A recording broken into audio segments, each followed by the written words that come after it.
तेबे आज अर्थात 29 मे गुरुवार बंगोपसागर में सृष्टि है लघुचाप। राज्य में प्रबल वर्षा संभावना। समस्त जिला को येलो अलर्ट जारी। समस्त जिले में बिजुली घड़घड़ी एवं पवन बहिब, किंतु खास करिकी 9टी जिला को प्रबल वर्षा पई येलो अलर्ट जारी करिछि पाणीपाग विभाग।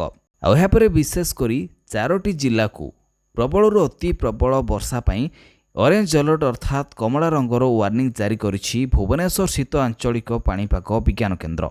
येलो अलर्ट जारी कर 9टी जिले में प्रबल वर्षा सहित बिजुली घड़घड़ी हेब, ता सहित पवन मध्य 40 ରୁ 50 किलोमीटर जाए छुईब बोली कहुवा बेले जो 4टी जिला को ऑरेंज अलर्ट अर्थात कमला रंगर वार्निंग जारी कर जिलागुड़िक प्रबल अति प्रबल वर्षा हेब, ता सहित झड़ पवन बहिब, जार बेग रहिब घंटा प्रति 50 ରୁ 60 किलोमीटर एवं ता सहित बिजुली घड़घड़ी हेब बोली मध्य पाणीपाग विभाग पक्षरु सतर्क करा जायछि।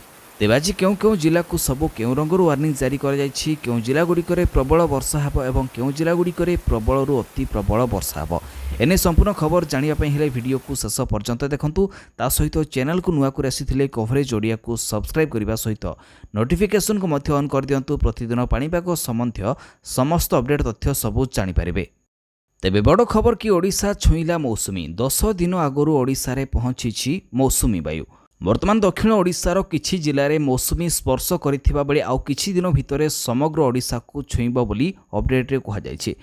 एपटे बंगोपसागर में स्पष्ट चिन्हित लघुचापटी सक्रिय रही। आउ लघुचाप प्रभाव में राज्य में आसंता 4 दिन पर्यंत विभिन्न स्थान में प्रबल वर्षा हेब बोली पाणीपाग विभाग पूर्वानुमान करिछि। तेबे प्रथमे जानिनतु आज प्रबल वर्षा पई केउ 9टी जिला को सबु येलो अलर्ट जारी कर जायछि। जिलागुड़िक हला मालकानगिरी, कोरापुट, नवरंगपुर, अनुगुल, ढेंकानाल, कटक, जाजपुर, जगतसिंहपुर एवं केन्दुझर। यापर जानिनतु प्रबल अति प्रबल वर्षा पई ऑरेंज अलर्ट जारी कर जायथिबा सही 4टी जिलागुड़िक हला केन्द्रापड़ा, भद्रक, बालेश्वर एवं मयूरभंज।